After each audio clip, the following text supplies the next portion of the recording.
Joining me in the studio today is Lewis Raymond Taylor. After beating his addictions, he started his own coaching company, which is now worth 25 million. Lewis, tell me what it was like growing up for you. Getting into trouble, criminal damage, just being a little bit of a lad. I was getting arrested at 13. Because you grew up with an alcoholic father, isn't that right? But to be honest, it was more the way he looked at me and the way he just didn't like me. What do you think of family? And he said, well, they're just people. So I was never told I was loved. And the only emotion that was expressed in my household was anger. The first thing someone asks you when you're in prison is what you're in for. My crimes were like, oh, I stole a van. I was almost embarrassed by it. Any form of addiction, I'm just on it. I knew if I touched that cocaine, I know it's fucking game over. Just came up to a guy that had jumped me previously, punched him in the face. I just felt powerful. The guy started shouting and screaming in my face, swung a punch. He hit his head straight on the ground. So you're incredibly lucky. Elliot Wald, addiction specialist. Coming clean with me. Hello, I'm Elliot Wald, addiction specialist, and welcome to another episode of Coming Clean with Me. Joining me in the studio today is Lewis Raymond Taylor. Lewis was diagnosed with an antisocial personality disorder, being emotionally unstable, logically ruthless, assertive, unemotional, and lacking fear. All traits associated with a psychopath. And it's a label he seems to have embraced, one that headlined the recent Netflix documentary about him, The Psychopath Life Coach. Lewis grew up in an abusive environment, and looking to escape, he found alcohol and cocaine, and eventually found himself in prison. After beating his addictions, he started his own coaching company, which is now worth 25 million. Joining me as we peel back the layers, welcome Lewis. Thank you for joining me, Lewis. Thank you very much, mate. Wow. Lewis, tell me what it was like growing up for you. What was your childhood like? Give me an understanding. Yes, I think quite a normal-ish one to sort of people that hang around in the estate, getting into trouble, lighting fires, criminal damage, just being a little bit of a lad. What sort of age was this? About 12. Oh, young. Yeah, pretty young, yeah. I had an ASBO at 14. Was getting arrested at 13. And what were you getting arrested for at 13? Criminal damage, mainly. I used to just like smashing windows for some reason. Okay. Yeah, I used to take the hammer of the back of a bus, the emergency bus hammer, and I used to just smash as many windows as I could possibly find. Okay. Not 100% sure why. I think it was a bit of a cry out for attention at the time, but also did get a bit of a thrill from it and a bit of a stimulation. I know now that I'm, low on this emotional spectrum, and I think that I just wanted to feel something. Sure. I think even the adrenaline that I was getting from that was some kind of sensation and filling some kind of need or void.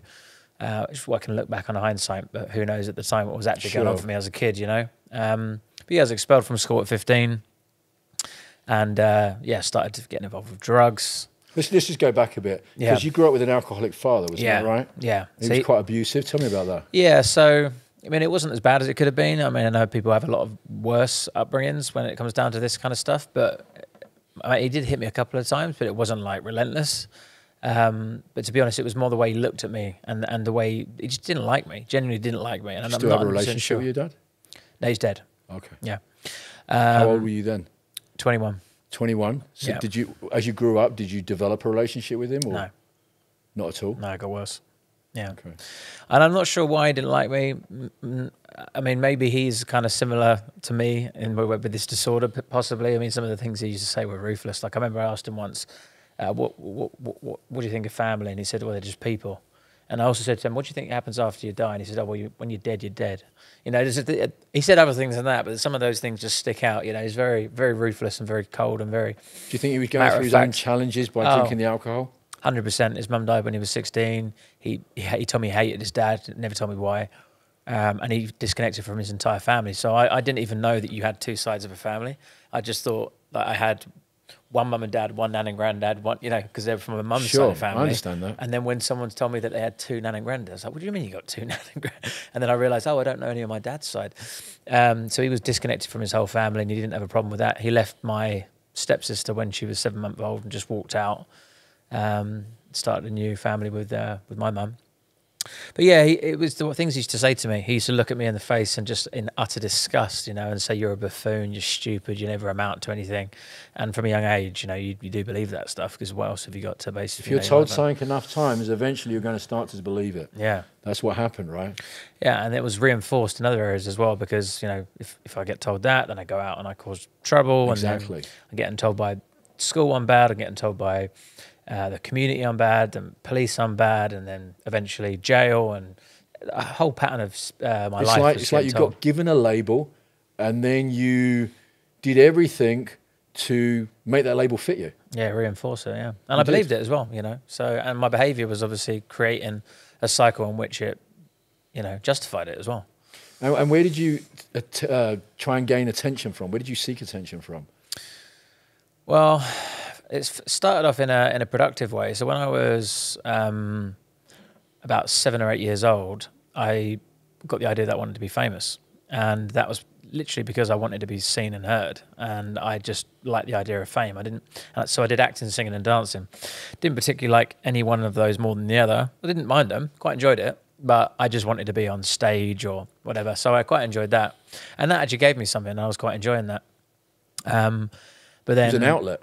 Yeah, it was something. And it was more of because I don't feel like I experienced love. So whether or not that was because my mum and dad didn't love me or I couldn't feel it, I'm not 100% sure.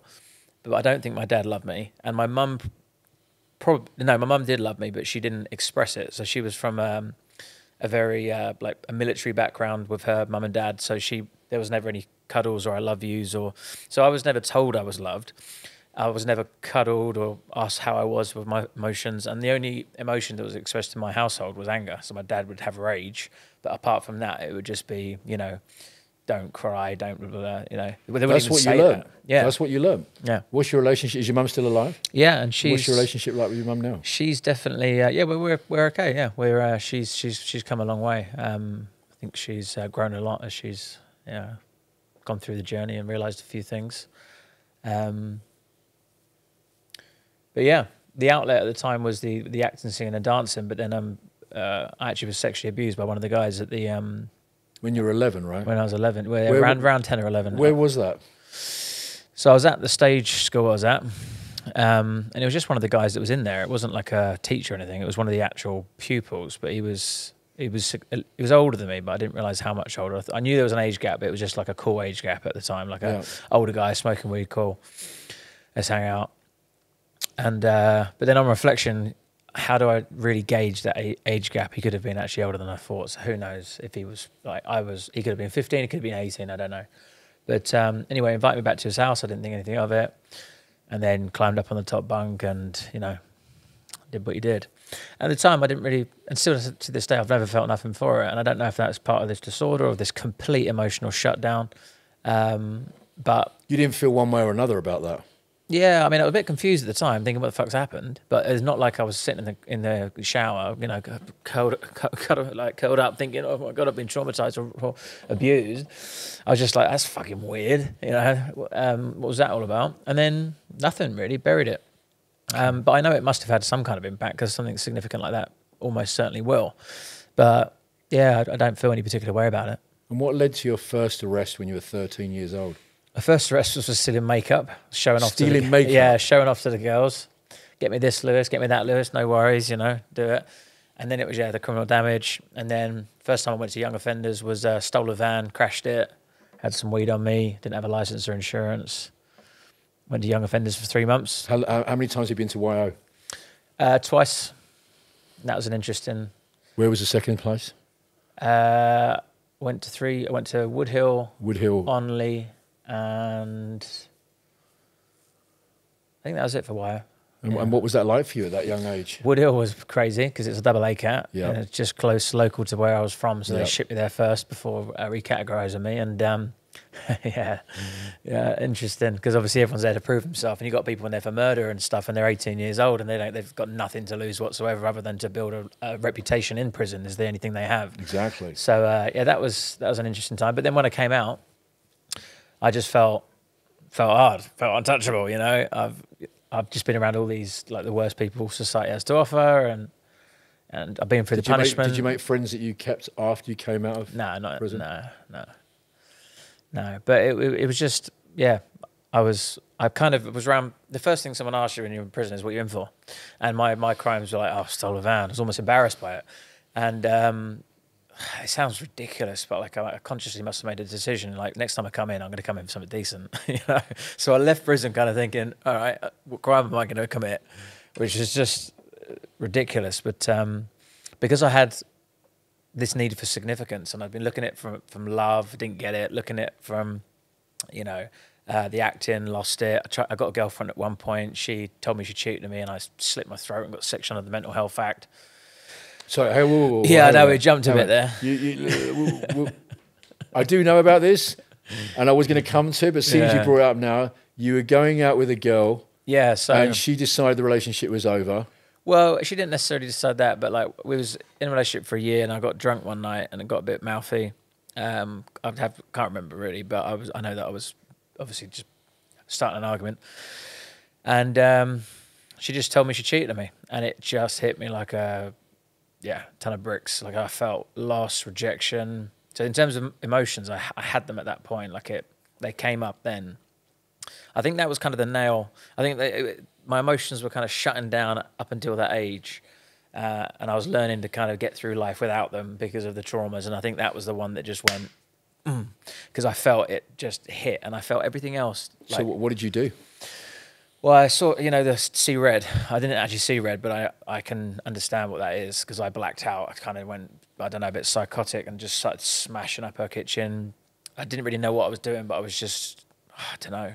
And then I was in a frenzy and I pulled a drawer out. It came out as hinges, landed on the floor, and then a 6-inch kitchen knife was just there. And before I knew it, I just picked up and I didn't even realise what I'd done. And then went downstairs and I kind of passed out, and I had clipped to like an artery in my neck. Very faint, you can barely see it, but there are scars there. They're big bulbous stitches. Did they not at the section time. you for that? Yeah, they sectioned me. Yeah. They did? They're not right there and then, but I tried to. I didn't try. I ran out of the hospital, and because I wanted to, I was hysterical. I tried to fight the paramedics. I didn't let them stitch me out there to pin me down in the end.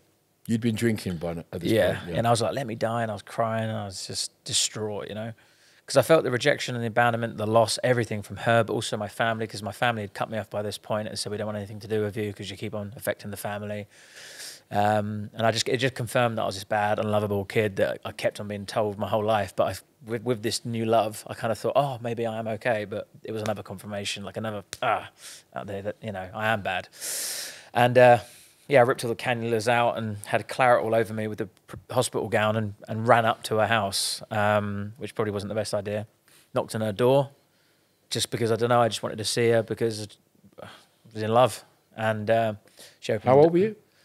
17 or 18. Okay, so first love. First love, and it's hard, yeah. That one gets underestimated by a lot of people. I've had a lot of trauma, and that's probably got to be one of my worst, in terms of the way it felt, anyway. She opened the door, and I had nothing to say, so I just stood at her blankly, and I think scared the life out of her. She just called the police, and I got sectioned up St Albans Albany Lodge, stuck me in a padded room. But then the next day, they just let me go. And when did you first start drinking and taking cocaine? So drinking was quite early because it was normal in my family. Like my dad was an alcoholic, my mum drank a lot. So I started drinking at like 16, but they were like alcohol pops, Smirnoff Ices down the pub or down the park, or White Lightning cider, Devil Spinning. I don't think they make those I don't think they make those bottles of alcohol pops anymore. No, I haven't seen them. Those Wicked and Bacardi Breezer. I don't think they make Bacardi Breezer like those anymore. I think that's the reason why. Yeah, they were nice. Yeah, used to have a fair few of them, or just a big bottle of cider. That would do. £2 back in the day, 3-4 litres of it, and but that was just obviously recreational stupidity. But then it started getting a bit worse around 17.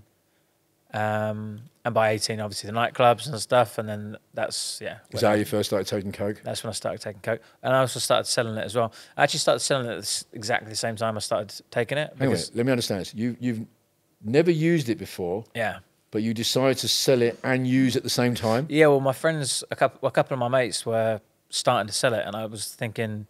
And I was also, they were taking it, but I wasn't, because I thought, I knew what I was like. My behaviour, at 16 years old, I used to drive around to the bookies and watch people play the roulette just because I wanted to fucking watch, because I was so obsessed with any form of addiction. I'm just on it. Even with no money, I would just sit there for hours just watching that fucking roulette wheel spin. You're incredibly impulsive, right? Yeah, and just anything to get that dopamine hit, or to fill that void, or to feel something, because feel like I'm so emotionally bankrupt. I will use. Whether it's a substance or it's a thing, I will try it. And I knew if I touched that cocaine, I know it's fucking game over. So I didn't for quite a few months, but then they started selling it, and I thought, you know, I've always had a business mind, although, you know, back then it hadn't really materialized into anything, but my mind kind of worked that way. So I just thought, well, I'm probably going to start taking it now, and they're going to start selling it, so I'd prefer to be the one that sold it than them. So I just bought some, started selling it and taking it, and did all right. You know, I was a very small-time drug dealer, but at the time, it was quite big for the little village that I was from.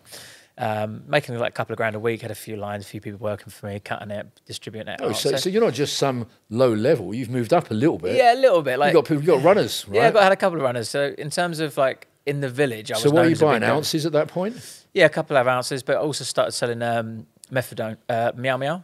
Okay. Yeah, and that was buying big loads of that. I was selling that out in lumps, getting like kilos of benzocaine and cutting it all up. And because it was legal, I used to start giving out flyers around the pub, selling it. Yeah, it was legal and at that point. Then it went illegal, and I didn't give a shit. So I'm like, I'll still just keep selling it. And you started using it at this point? Yeah. No, and then the drugs got bad. I was doing like 4 days on a row, no eating, no sleeping. You were a binger? Yeah. So did you start off as a binger, or did it progress to becoming a binger? It used to be like out on a night until 6 a.m. and the birds come out, and then I'll be like all depressed. The birds is in the girls, or the birds is in the tweet tweet? No, the tweet. Just checking. Yeah. Okay. So you'd be out, getting on it till 6 o'clock in the morning. It was a social thing at start. Then what happened? And then the meow meow seemed to have less of a come down. So the tweet didn't put me off. It was like, oh, the shops are open, I'm going to go and get another bottle and another pack of fags.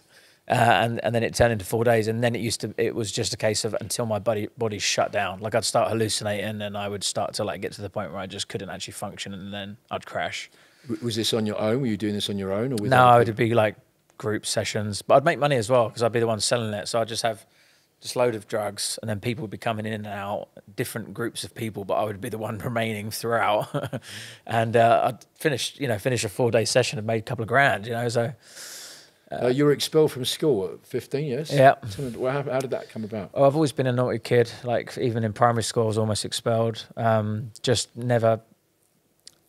Something I've never understood is the hierarchy of authority. I just don't get it. Still now, don't understand how people put so much power and weight on other people when they are just people. Something I just can't quite get my head around. But it was actually written in my. When I got expelled, in the letter, the exact words, Lewis is expelled for refusing to accept the authority of staff. Because I would just not listen and just not do what they said continuously. You just didn't like authority? No. And it's served me later on in life because it means that I've taken my own path and I haven't, felt the need to take these traditional routes that people feel like they're pigeonholed into that aren't necessarily always beneficial, or for a lot of time beneficial. But loads of things happened in school, but the final piece was just me just refusing to cooperate. And then you started to kind of like enjoy the violence, enjoy the crime? Well, actually, at first I used to not get, I wasn't violent until I didn't throw my first punch until I was around 17. I used to get jumped a lot. So when my dad hit me, I used to freeze. When I got sexually abused that time, I froze. So I got into this sort of freeze mode. And I was skinny as well, and I wasn't the big hard man. So the only thing I had to my name was kind of the crazy guy. So I would crazy cocky Larry. So I would get crazy cocky Larry to people, and they would jump me, and I would just lay on the floor, let them kick the shit out of me, and then stand back up and start laughing, and I wouldn't fight back. And that was just my thing at the time.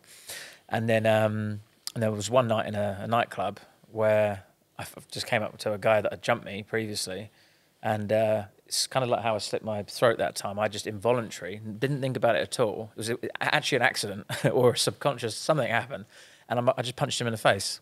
And I just thought, fucking hell, what have I just done? And then we got into a fight, and I kind of won that fight.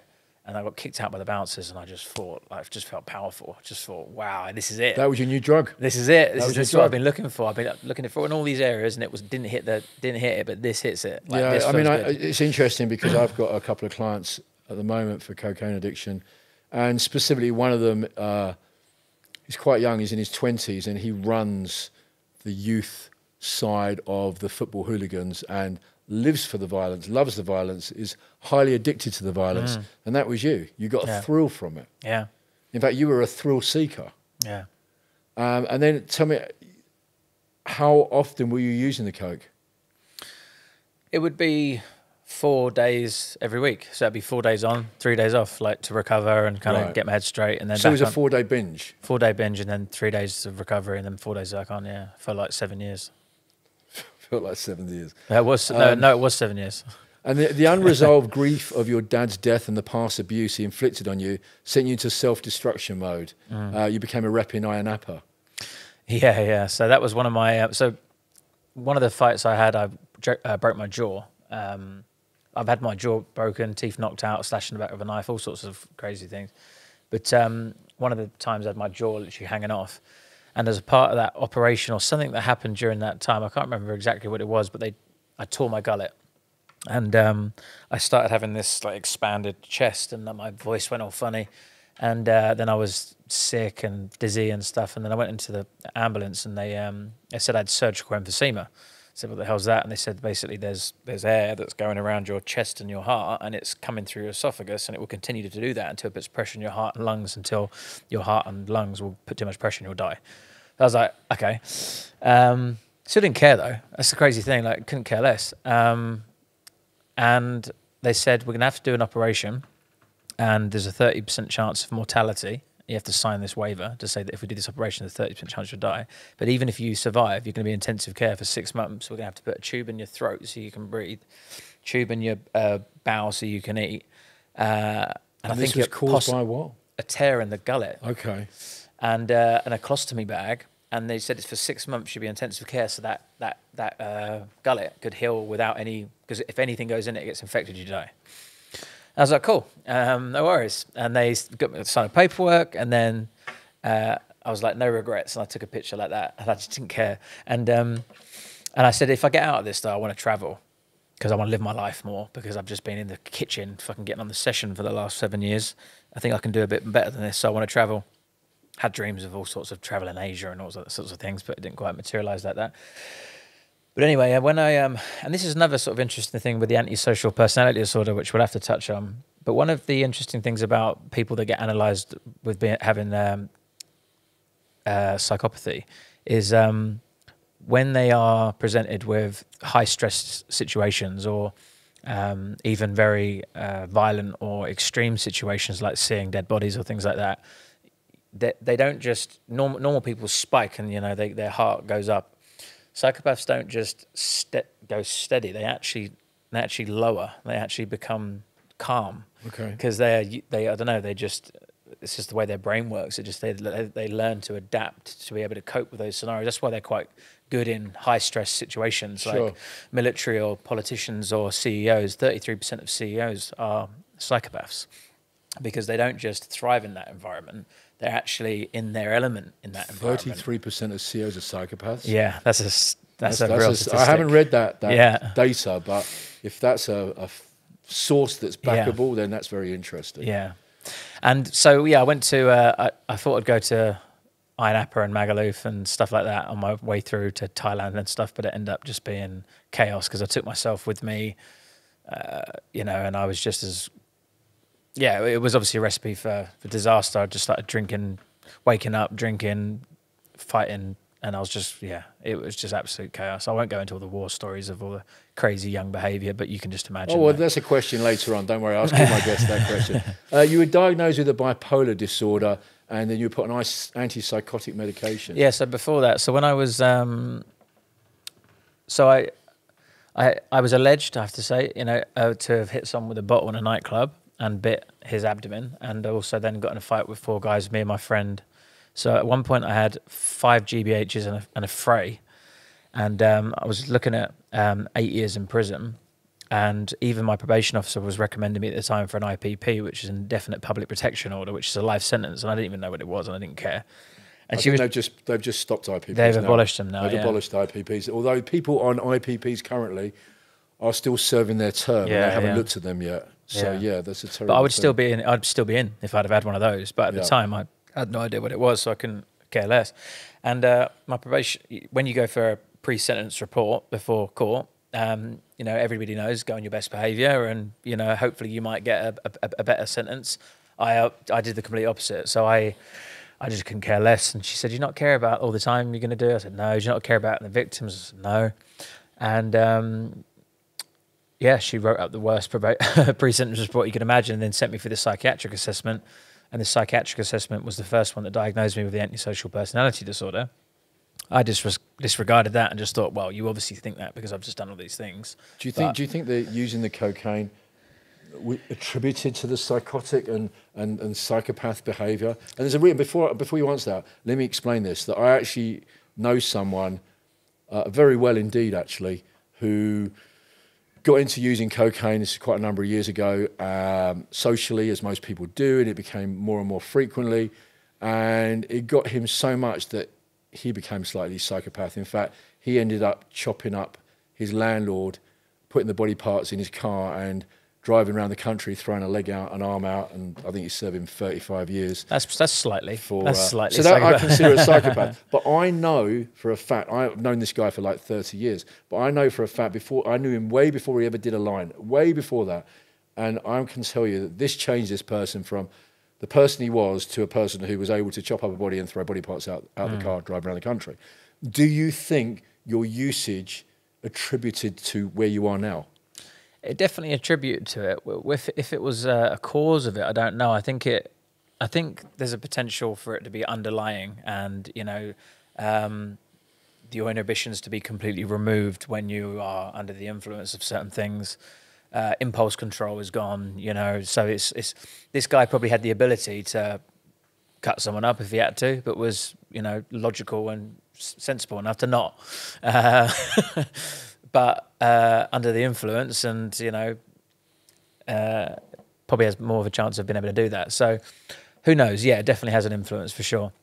And then it was a few years later when I went for another assessment, and then they said bipolar, but that one was completely wrong. That was just because I was up and down, drugs, come downs. I mean, of course I was going to show symptoms of bipolar. I was on drugs half the time, but they just look at it on paper and they tick the symptoms list, and then but the antipsychotics give me seizures straight away because I'm actually epileptic. Yeah, so didn't know that at the time, but so I stopped taking that. And then it made me feel like a zombie anyway. You're not taking any medication now? Not for that, no. Right. I do take for epilepsy, but yeah, I took them literally for a couple of days, and I felt like a zombie, and then had a seizure, and I was like, I'm not taking that. Right. And then I got another, and then in prison I did another assessment, and they diagnosed me with an emotionally unstable personality disorder, which is borderline. So it's like, now I've got a triple. So one of them's got to be wrong, because I can't have all three, surely, but maybe I do. No, I don't think I do. I think the only one that's close is the antisocial personality disorder, and the reason I say that is because at the time I thought it was a load of nonsense, because it was the things I was doing, it was a lifestyle I was leading. But now I've changed my life, and I don't do those crazy things anymore. Actually, most of those traits are actually still there, but I just channel them in different areas. Right. But the way that I fundamentally feel, pretty similar then to now. I just outwardly do different things, and I've learned to control my behaviour, and I know what's right and what's wrong. But I could still identify with quite a lot of the things that are in that. And what tragic event led to your last final imprisonment?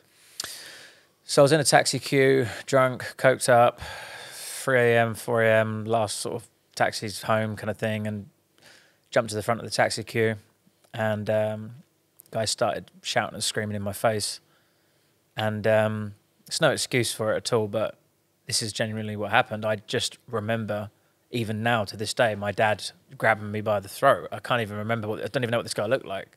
I can just think of my dad. I wasn't usually triggered like that, because usually it wasn't. This guy was actually older. I was 24 at the time. This guy was 40. So, but usually I would fight people my own age, in the clubs and what have you. But so I wasn't usually triggered in that way. But that particular time, coincidentally, I was triggered. You were using it that day. You were using coke that day, you said. Oh yeah, I was just come back from a night out, so I was just off my head.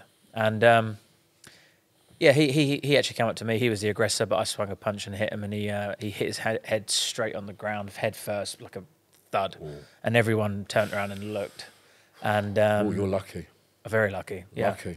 Well, I thought he was dead, so Lucky. I put my coat over his head. Thought he was dead. You're incredibly lucky. I've got a friend of mine who was working on the door on New Year's Eve. Guy took a swing at him. He ducked, hit the guy once, banged his head on the floor. He got up, went home, died that night. A friend of mine serving 12 years. So you're incredibly lucky.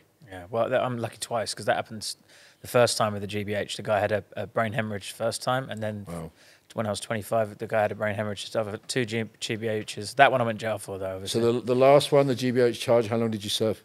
80. I got 80. Would have got 3 years, but because I pleaded guilty at the scene, I waited for them to arrive. You usually get third off for guilty, but I got half off, so I got 18 months. Okay. Served 9, and then did the rest on probation. And when did things change for you in terms of cocaine usage? It was in prison. So I got sentenced to that third prison sentence for GBH. I just realised that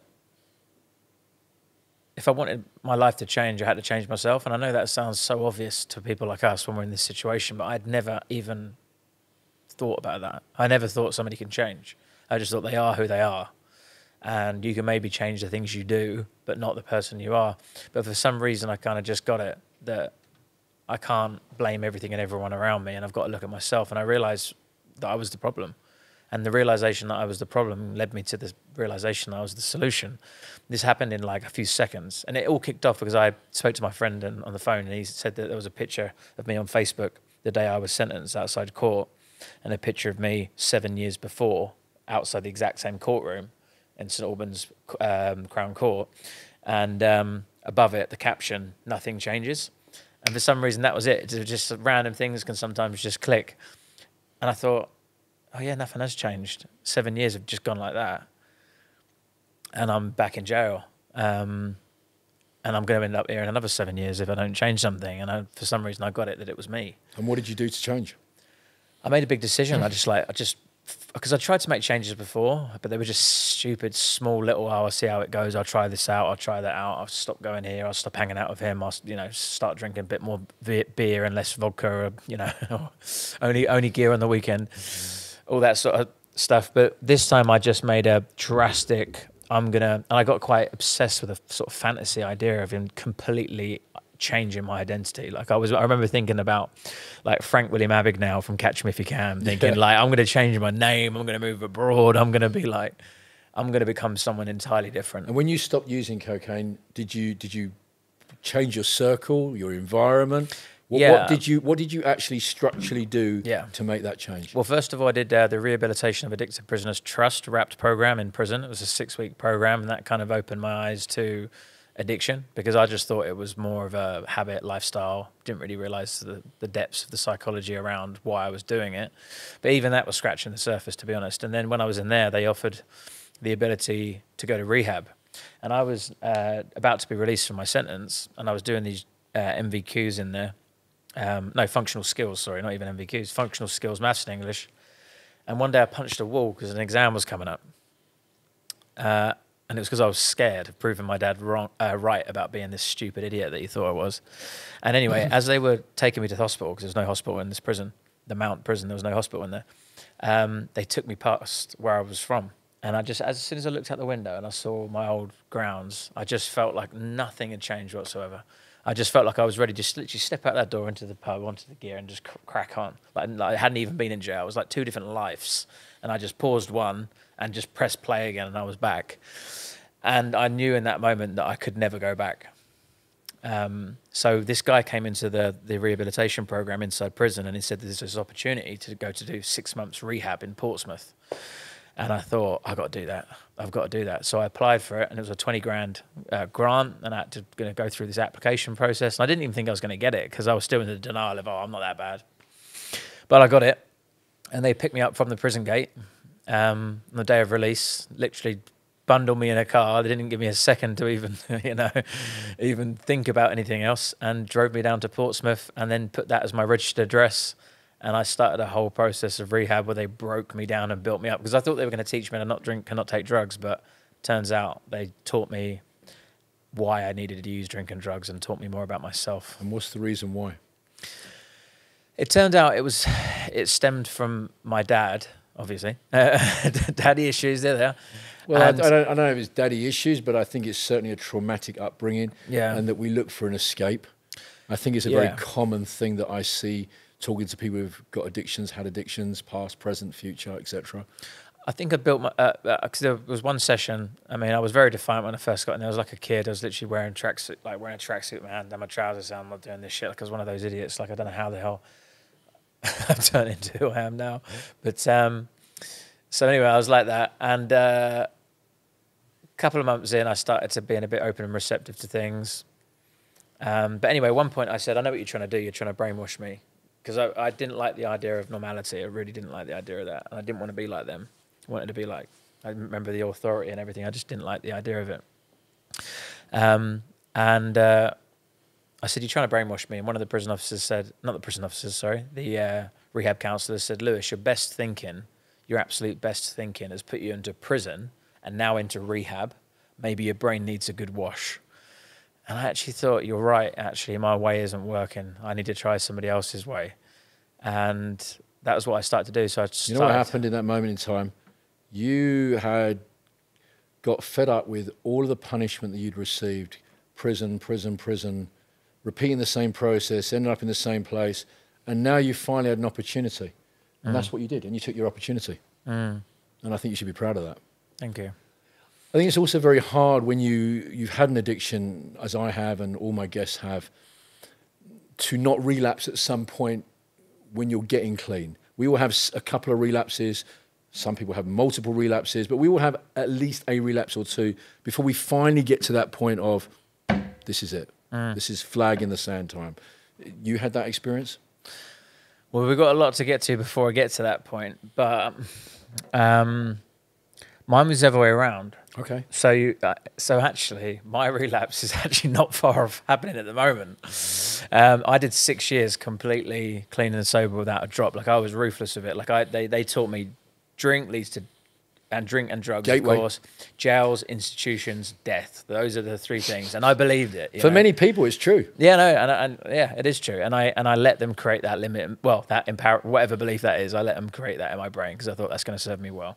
And I was even worried sometimes when people would give me mince pie and fucking custard. I was like, there's fucking no brandy in that. Like, because I'm thinking, as soon as I taste it, I know what I'm like though, because I'm so black and white. My brain just goes, you've taken a drink, you may as well just have a drink, you may as well just get on the drugs, you've done it now, it's too late. You're just, an all or nothing mentality. It just, the pendulum swings like that. So honestly, if I would have had a tiny bit of brandy in that mince pie, even if it's cooked out, I'd have gone, well, may as well have it. Like, honestly, that's just how I was. So I would, so I was completely clean for 6 years. And then, yeah, I did relapse. And then there was kind of a couple of on and off. What was it that triggered you to relapse after 6 years? Because I think that's really interesting for the listeners, because a lot of people are either going through it to get there or want to get there. But there's a lot of people listening who have been there and also relapsed. So let's try and, focus in, drill down on what was the reason you relapsed after 6 years? The first one was, God, it's quite deep, this one, to get into and explain it properly. But I met my girlfriend, who became my wife, at an event in Barcelona. And she was from America. I was from the UK, but she was in Barcelona. And after 3 days, I was like, quit your job, stay with me, let's travel the world together. And I thought I was giving her this fairy tale life, because I thought that's what every woman wants, to be swept off her feet and looked after, bought everything, and let's live this crazy life that everyone sort of dreams of adventure. And I just couldn't get my head around why she didn't feel too grateful about it, and she didn't feel happy, and she almost resented me a little bit, quite a lot of the time. And I didn't get it, but it transpired that I thought I was getting her to travel. I thought I was helping her travel the world, but really what I was doing was just taking her with me, And actually, she wanted to be at home with her family, and she's from Venezuela. She's a family girl, and I'd taken her away from her life, and it caused an issue in the relationship to the point where we decided to go on a break and had to go back to America to see if she really wanted to be with me, because I was like, I want you to come back and feel grateful for me, or I want you to stay and realize that that's what you want. And in that decision, I thought, that's going to be hard for her to make. So I tell you what, I'm going to make it for you. I'm going to sabotage it. So I'm going to. You consciously did this? Yeah. So I went, right. And I had to premeditate this, because I was in Dubai at the time. We were living in Dubai, and I'd literally just bought this lovely apartment and all the furniture, and it's like, look what we've got. And she told me she was lonely.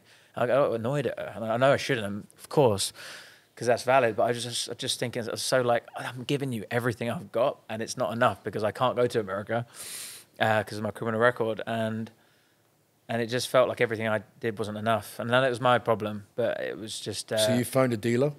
How did you? No, get it wasn't it wasn't drugs. It was alcohol. So I had, alcohol. but it was premeditated in a sense where in Dubai at the time, I don't know if it's changed now, but I had to go to the shop and I had to apply for an alcohol license to get some drink from the shop. You can get it in the hotels, but from like a shop. So I had to apply for an alcohol license. I had to sit there and wait for it to be all processed and do all this stuff and get this card.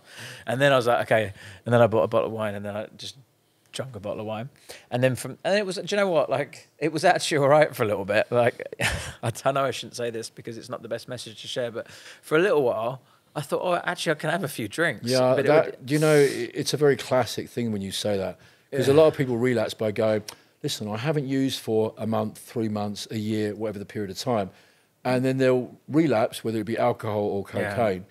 And they'll be like, well, it wasn't as bad as I used to be. Yeah. I've only done it once in a month. Well, if I only did it once a month, that's not a problem. If I only did it once a month, that's not an issue. But I was doing it every day. Yeah. And then what happens is they start doing it once a month, right? And then it becomes once a week. And then the same pattern that got them there in the first place, they're repeating. That's true. And that's what happens. And with me as well, because I've relapsed a few times, I can't even remember now, but quite a few times on and off. But what happens with me as well is when I have that realization that, oh, I'm actually okay now, I don't have that problem as much as I used to. It's that point where I go, let your guard down, you can drink, and then I get drunk. And then I black out, and then God knows what happens. So that happened a few times, but then I would then get clean for another 6 months and be like, God, I'm not happy doing that again. But then they say, watch out for your lows, but also watch out for your highs. Absolutely. And it wasn't long ago when Netflix came out, and I was getting invited to premieres and celebrity parties, and I thought, do you know what? I've made it, you know? It doesn't matter now. Yeah. And again, at the beginning, it was okay. It was like, oh, I can have a couple of glasses of champagne. And no cocaine? At the time, no. But then one day I had some cocaine, and 4 days later I realised, fuck, so you relapsed with coke, and then you went on a binge immediately? Yeah. Whereas the alcohol, you relapsed, but it was kept in moderation for a period of time. Yeah, with coke, once I'm on it, I can't stop. With alcohol, it gets like that, but until there's a build-up to get to that. Okay. And what was the final thing that made you go, right, this is it now? Yeah, well, I'm still working. You're still a work in progress. I'm still in a work in progress. There's nothing wrong with saying that, and knowing that. You have to be honest. It was only a little while ago that me and my I don't want to touch on this too much because it's still sort of not quite.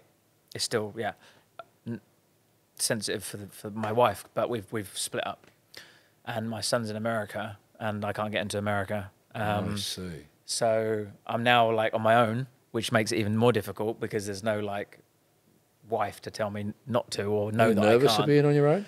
I'm not nervous, but I know that. I don't know if nervous is the right word. What I mean is, listen, when you trust stopped, myself. yeah, that's what I meant. Yeah, you had somebody there to keep an eye on you. Exactly, and I knew that I can't get on it. I can't have a drink because wife would be pissed off, quite rightly, and also she will care about me. She will want that for me. But now, I think, well, I could actually. Yeah. And it's my decision, and then it gets in my head. And I'll be honest, I've on and off. I've been, I have been drinking on and off for a little bit.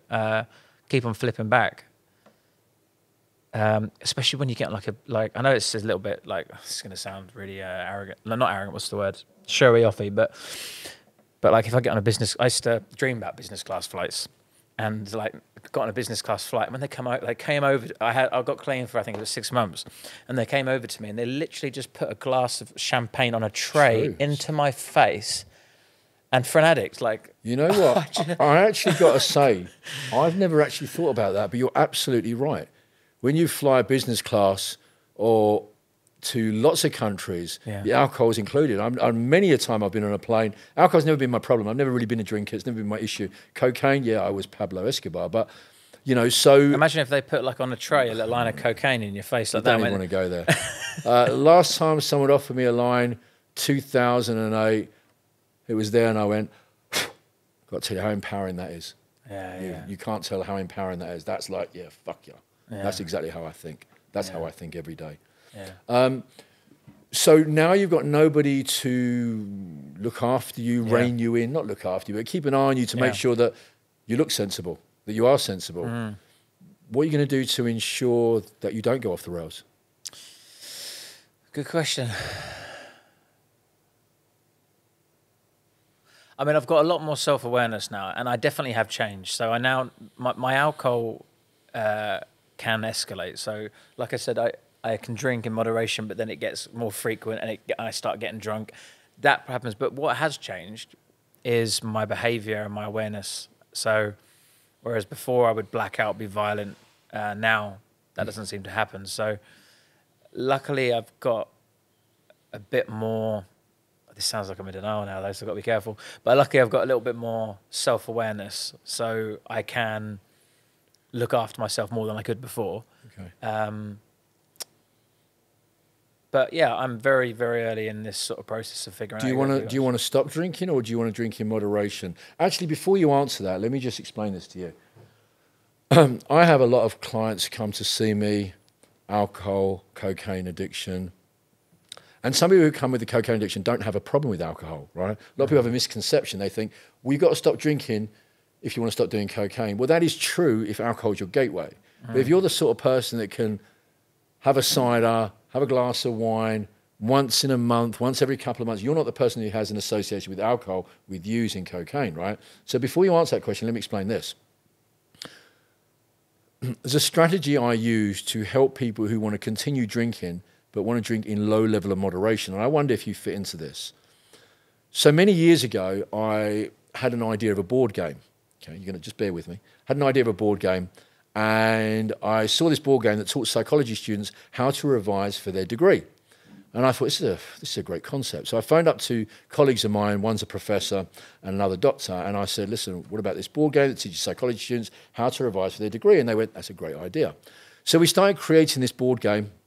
And over a period of 3 months, we had a leatherette board made. We had little brains you moved around. We had the timepieces. And we had 300 cards was the plan, which would answer all of the studies of their degree of psychology. And we got really close to completion, but I was busy. They were busy. Things, you know what it's like. You've got projects on. So I've got a little bolt hole in Spain. It's just a little place. And I said to them, listen, why don't we go to my place in Spain? They was like, cool. We'd turn our phone off, be there for like 4 nights. And we'll get the game done, come back, get into production. So we go to my place in Spain, and I like food. Food is my thing, right? I like nice food. And there's a beautiful steak restaurant not far from my place. And I said to them, why don't we go to the steak restaurant tonight? Do you fancy going there? And they was like, yeah, cool. So we go to this steak restaurant, and one of the professors, he says to me, turns to me, he goes, El, do you mind if I order a bottle of wine? The first thing I thought was, well, I'm not your dad. I didn't say this, but I thought, I'm not your dad. You can order what you like. Like, why you got to worry about me? Order what you want. I said, order what you want. We'll just split the bill. And I remember, and this is a long time ago, right? 2008, 2007, 2008, somewhere around there. And I remember him ordering a bottle of wine. And I remember it was around about £50 at the time. And I remember thinking to myself, £50 for a bottle of wine? Like, I'm a Neanderthal. What do I know about wine? I mean, it seemed like a lot of money. Like, if I was going to buy someone a bottle of wine, I can't remember if I've ever bought someone a bottle of wine. I know what I spend, 10, 12, 15 quid at the most. Anyway, he has this glass and he does this and he does that and he does this and takes a sip and he puts it down. And during the whole meal, he drank 1 glass of wine. I found that really impressive, right? He corks the wine, he takes it home back to my place. We're there for 3 or 4 nights. It took him all 3 or 4 nights to drink this 1 bottle of wine. So we're on the plane flying back to the UK, and I turned to him and I said, listen, Professor, tell me what were you doing with this glass of wine? He says, do you know how many taste buds on your tongue? And I didn't know the answer, and I still can't remember, but it was a few thousand. It was a lot. He said, doesn't it seem unfair if you don't allow all the taste buds to enjoy the glass of wine? That seemed quite logical to me, and I went, that makes sense. And he said, well, what I do is I take this and I look at the colour of the wine, I look at the clarity of the wine, I look at the reflections of light on the surface of the wine, I take a aroma, I take in a small sip, and I bring into play all the sensitive organs of taste, smell, sight, and I get in thoroughly enjoyment. And what he said to me was this: a lot of people drink because they want an outcome, right? They want to get drunk, they want to get tipsy, they want to forget, they want to escape. He was drinking for pleasure. He took enormous gratification from a small quantity when other people drink a large quantity and get no gratification. And I'm wondering if you wouldn't be one of those people who would be able to work out a strategy to have moderation of alcohol. Because if you're in control of it instead of controlling you, maybe you won't go down that route. I'd love to agree, but they're probably not. You don't think you're capable of being in moderation? I can do it for a bit, but then moderation just creeps up. Like I remember I was doing moderation, and then I would get my hair cut, and they would, do you want a beer? Oh yeah, I'll have a beer now. I can have a beer when I get my hair cut now. I was like, brilliant, I'm allowed that now. And then on the way back from getting my hair cut, you know, I could have a glass of wine there as well. And it's just, my brain just starts talking all sorts of shit to me. Why are you drinking? Why do you want the beer and why do you want the wine? I don't know, my brain just takes over, and it just, as soon as I have the taste of it, I just want it. But before you have the taste, why do you want it?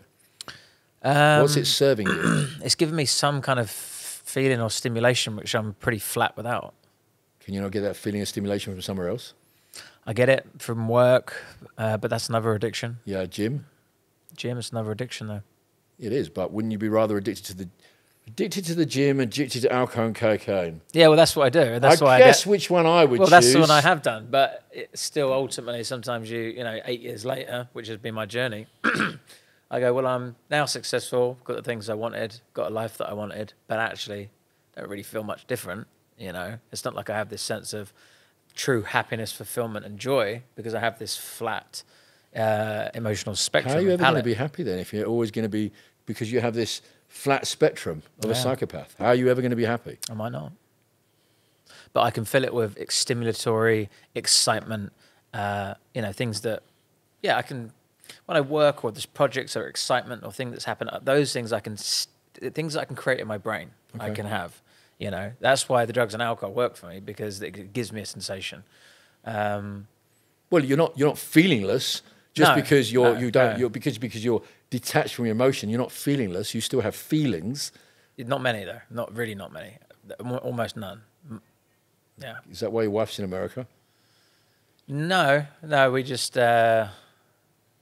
grew apart. Yeah, hard to say with that one, but we just grow apart. How much of your success do you put down to your psychopathic tendencies? All of it. All of it? Yeah. I guess there's some intelligence there as well, but I'm just very strategic. Like, I'm very logical. I can visually see things and see maps and plans, and there's no emotional influence that's going to stop me. I've coached a lot of people, I've trained a lot of people, and I hear their pitfalls, and I just think I just don't have that block. That you have this. What about the emotion of being, as in a positive? The emotion of success, the emotion of reward, the emotion of achieving. I have that in the form of like craving of significance and power, and it comes from an ego brain perspective rather than a felt sense. So you get a good feeling of being successful? I get a stimulatory buzz off the idea of being a successful person, yeah. But I don't get a feeling of fulfillment for being successful, no. Okay. Do you get pleasure from anything? Sex. Because it's just such Don't look at me like that. It's not what you were saying before. Sex? Yeah, sex, because it's such an obvious sensation. Yeah, because it's another addiction, but it's also it's an obvious sensation. It's one that I can't deny. Anything that I can feel from, will indulge. It's interesting because you like to orgasm. I think that's what you're trying to tell me. Yeah, and I think a lot of people do. Well, a lot of people do, but I'm coming to my point. Don't worry, I'm not just bringing it out of the reason. So a lot of people like to orgasm. A lot of people like to come, shoot their load. Sorry, I just got carried away there. And I think the reason is this. If you think about dopamine seeking, which is what we're talking about with alcohol, cocaine especially, and the level of dopamine that cocaine releases, and you've got to realize that dopamine is not just the quantity of dopamine that's released, it's the speed the dopamine's released that affects you, right? So cocaine, I said it in a really weird way, cocaine. So cocaine, I don't know why I did that. Cocaine is very fast acting and very high on the dopamine release level, right? And I think that's why you were seeking that so much, because when you orgasm, right, that's about 250% more dopamine than your natural release in your body. So your natural release, and then let's say, I used this example before, let's say you like chocolate, right? Like really like chocolate. And you have a bar of beautiful Belgium, Cadbury's, Galaxy, chocolate, whatever you like. Send your money to my bank account. So you do that, right? that releases about 50% more dopamine than your natural body. Now, if you use cocaine, that releases around about 250% dopamine, right, in a very rapid response. So if you think about the level of 250% of dopamine, that is equivalent of 4 orgasms. And let's go back to the fact that you like sex and you like to orgasm, because ultimately that's what sex is about, right? You're doing that when you get cocaine. You're getting 4 orgasms when you get cocaine. Who wouldn't want to go and use it? And that's what drives you, because if you don't like certain things because they don't gel with your emotions, but you do like sex, that's why you like cocaine. Yeah, and I think that a lot of people, they have a general level of content, joy, fulfillment in some areas of their life. You know, maybe they have a happy family life. Maybe they just feel fulfilled in the work that they do. Maybe they are just content with just a walk in the park with their dog, with a coffee or whatever. But because I just have this flatness, you know, I've always had to feel the need to seek some external substance to fix that internal problem, you know. Yeah. And I'd be lying if I said it was still there. It wasn't still there. I filled it with work, and there's still the drive for significance. Like, I still want to be this successful, rich, famous man, because that might It's interesting how you tie success with rich and famous. Yeah, well, I want all those things individually, but they don't necessarily all have to come at the same time. But that quantifies success for you. Well, no, because they are the closest things to significance that I can attribute, and that is the closest thing I can feel to love. I don't seem to be able to feel love. So you need external validation for internal feelings. It's the closest I've been able to get. I'm working on trying to access those emotions in deep and profound ways in the middle of the jungle with all sorts of plant medicines. Trust me. Was that ayahuasca? Is that what you tried? No, I did bufo and mushrooms and a few other bits and pieces, peyote, but not just that, but all sorts of spirit. Like, I was praying in temples, you know, and recently, and you know, I've tried all sorts of things over the years, and I want to feel, I want to be happy. I don't want to be a actually, I do want to be successful, and I like what I do, but I don't want to feel the need to have all that validation. But it's kind of all I have, because without it, I just feel flat. You know, so I'm working on trying to open those emotions, and there's a flicker there. You know, it's not like I know it's completely dormant. I remember reading a book on somebody who, I can't remember the name of the person, but I read a book on somebody who had a dissociation with their emotions. So yeah, it's very similar to what we're talking about. And they traveled the world to look for a solution.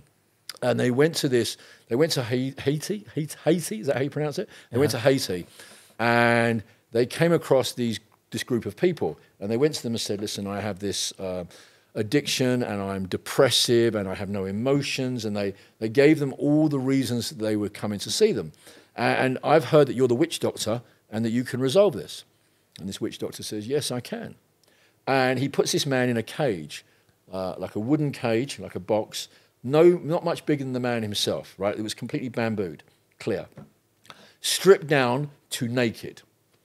The witch doctor says, you want to find the solution to your problem. I'm going to put you in this box. And then they came along and they cut a cow, slit its throat, and they put the blood in a bowl. And every single person from the tribe came along, put their hand on the blood, and touched the man inside. And afterwards, he said in his book, it was the most powerful, emotional, fulfilling experience that lifted my depression, that lifted my emotions, that made me suddenly have feelings again. And when you look at the book and you think about this, actually what he was describing was this.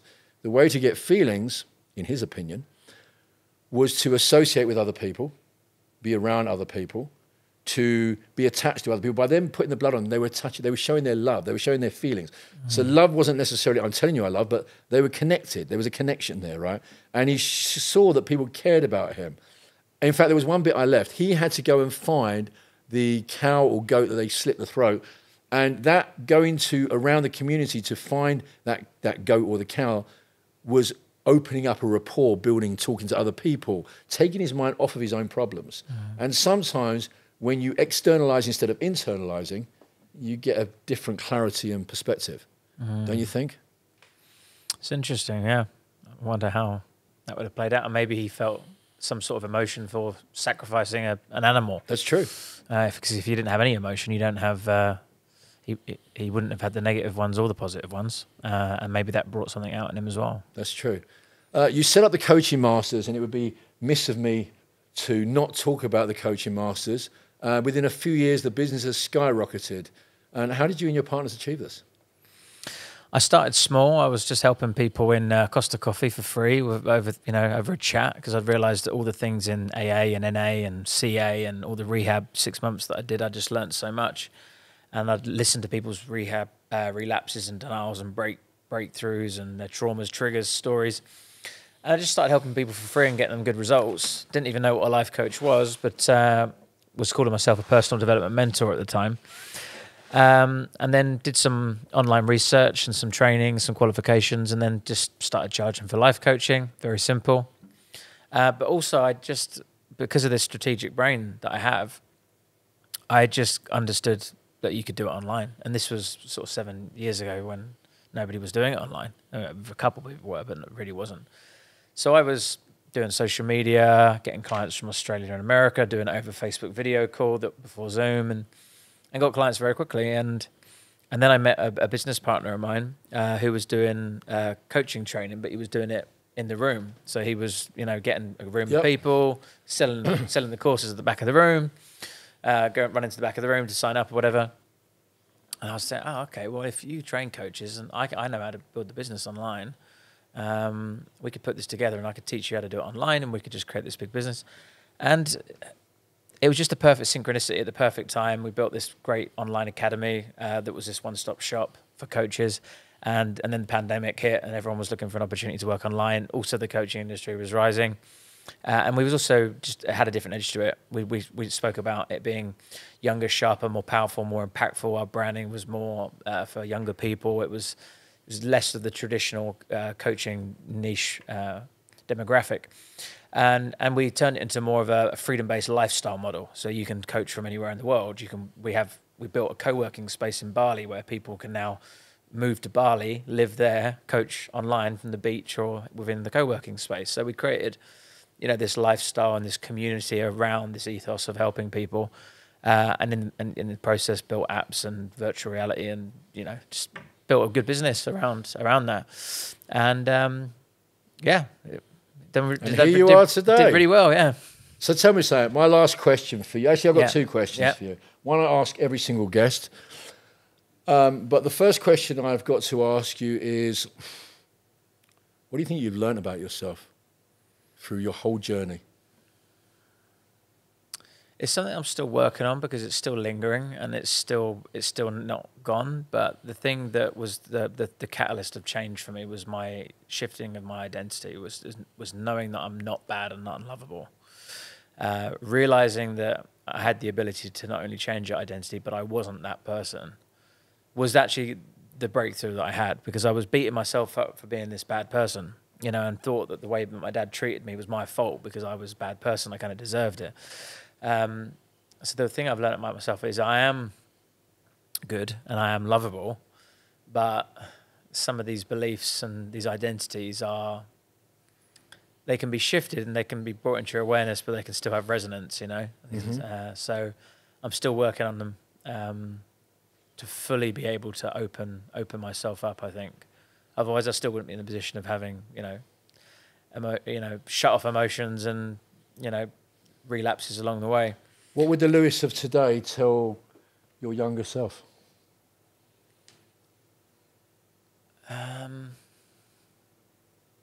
You're going to be all right, and you're a smart kid. Don't listen to your dad. And everything's going to work out okay in the end. Lewis, thank you very much for coming clean. Thank you, mate. Appreciate your time. Cheers. Thank you.